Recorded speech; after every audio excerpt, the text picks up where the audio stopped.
कि ये दुर्गा इन तीनों की माँ है, ब्रह्मा विष्णु महेश की, और ये सदा शिव रूपी काल जो है, काल रूपी ब्रह्म, ये इनका पिता है। देखिए शिव पुराण गीता प्रेस गोरखपुर से प्रकाशित, केवल हिंदी वाली में। ये इसके हम आपको, ये गीता प्रेस गोरखपुर से प्रकाशित है। इसमें ब्रह्मा जी बता रहे हैं अपने पुत्र नारद को, ये संस्कृत शिव पुराण पृष्ठ 98 पे है। नीचे से, अपने पुत्र नारद की यह बात सुनकर लोक पितामह ब्रह्मा वहां इस प्रकार बोले, ये 99 पृष्ठ पर है और ये रुद्र संहिता का 6वां अध्याय है।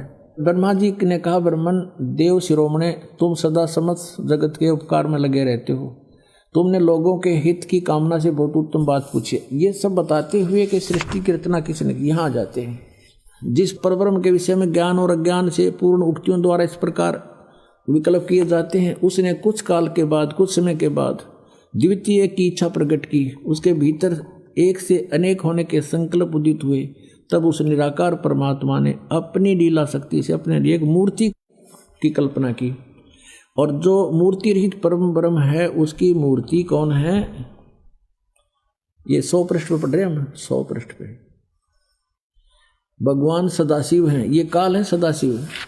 अर्वाचीन और प्राचीन विद्वान उन्हीं को ईश्वर कहते हैं। उस समय एकाएकी रहकर स्वेच्छा अनुसार विहार करने वाले उन सदाशिव ने अपने विग्रह से, अपने शरीर से स्वयं ही एक स्वरूप भूता शक्ति की सृष्टि की, जो उनके अपने श्रीअंग से कभी अलग होने वाली नहीं थी।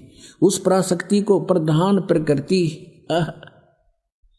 प्रकृति भी कहते हैं उस दुर्गा को, गुणवती माया बुद्धि तत्व की जननी और विकार रहित बताया गया है। वह शक्ति अंबिका कही गई है, उसी को प्रकृति दोबारा फिर कहा है। प्रकृति सर्वेश्वरी और त्रिदेव जननी नित्या और मूल कारण भी कहते हैं। सदाशिव द्वारा प्रकट की गई उस प्रकृति के 8 भुजाएं, ये प्रकृति दुर्गा को कहते हैं। कति स्पष्ट हो गया। वे जो सदाशिव हैं उन्हें परम पुरुष शिव, शंभु और महेश्वर कहते हैं।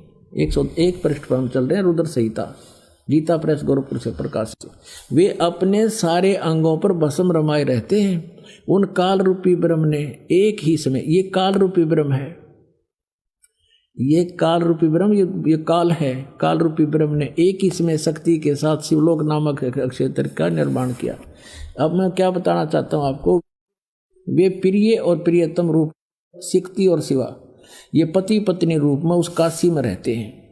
देव से एक समय उस आनंद मन में रमण करते हुए शिवा और शिव के मन में यह इच्छा हुई कि किसी दूसरे की पुरुष की भी सृष्टि करनी चाहिए, जिस पर यह सृष्टि संचालन का महान भार रखकर हम दोनों केवल काशी में रहकर स्वेच्छा अनुसार विचरें और निर्वाण धारण करें। ऐसा विचार करके, निश्चय करके, शक्ति सहित सर्वव्यापी परमेश्वर शिव ने अपने वाम भाग से 10वें अंग पर अमृत मल दिया, यानी दुर्गा के साथ पति पत्नी व्यवहार किया, जिससे वहां एक पुत्र की उत्पन्न हुई, एक पुरुष प्रकट हुआ, उसका नाम के रखा। ये 102 पृष्ठ पर, ये रुद्र संहिता। शिव बोले, वत्स, व्यापक होने से तुम्हारा विष्णु नाम विख्यात हुआ, यानी विष्णु और ब्रह्मा और शिव का पुत्र है ये काल रूपी ब्रह्म, दुर्गा इसकी पत्नी है।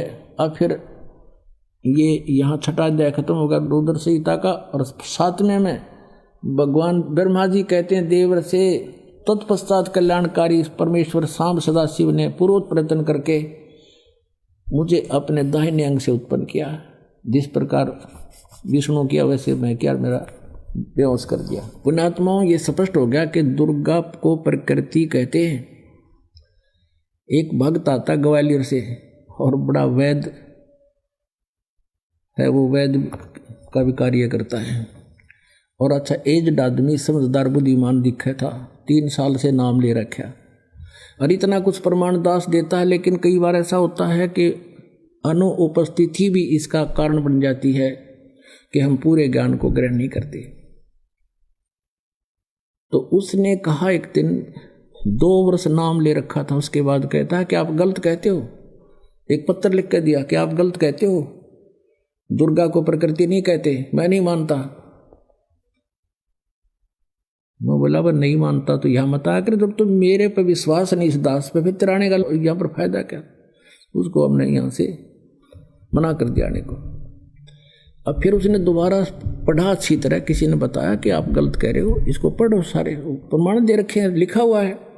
उसने फिर पढ़ा दोबारा, फिर वापस आया, अपनी भूल को स्वीकार किया और कहा मेरी गलती बन गई थी मुझसे, और मैंने ध्यान से सुना नहीं, पढ़ा नहीं था, हमारा तो पुराना रंग चढ़ा हुआ था और वही आगे आड़े अड़ा रहा। पुण्यात्मा इतना प्रमाण देता है दास और फिर अज्ञान नहीं हटता, हद की बात है। नमस्कार सर। नमस्कार जी। क्या शुभ नाम है सर आपका? गजेंद्र दास। गजेंद्र दास जी, कहाँ से आए आप? जोधपुर, राजस्थान। संत रामपाल जी महाराज की शरण में जाने से आपको क्या लाभ हुआ?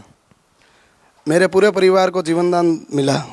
एक बार सर्दी की बात है, मेरा छोटा वाला बच्चा 4 महीने का था, वो बेड पे सो रहा था और बड़ा वाला बच्चा खेल रहा था, तो हीटर चालू था, दूध गर्म हो रहा था। उसकी माँ ने दूध मतलब वहाँ से उठा दिया और खेलते खेलते उसने जूता रख दिया हीटर पे, तो धुआं उठने लगा, बच्चे ने पानी गिरा दिया हीटर पे और उसकी माँ भी आई दौड़ती दौड़ती और उसने भी पानी गिरा दिया और कमरे में करंट फैल गया, लेकिन परमात्मा ने तीनों को बचा लिया।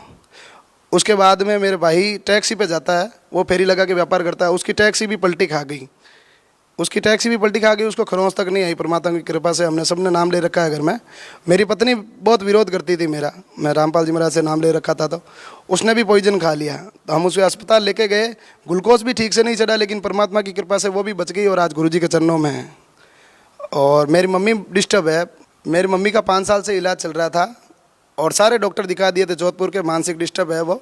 गुरुजी से नाम दान दिलाने के बाद वो अब ठीक है, सत्संग सुनती है, टाइम पे खाना खाती है, अपने हाथ से नहा धो लेती है। और एक बार सत्संग का टाइम था, मैं मेरे भाई को छोड़ने स्टेशन जा रहा था, उस टाइम एक टैक्सी पीछे से आ रही थी, ब्रेक फेल हो गया उसका।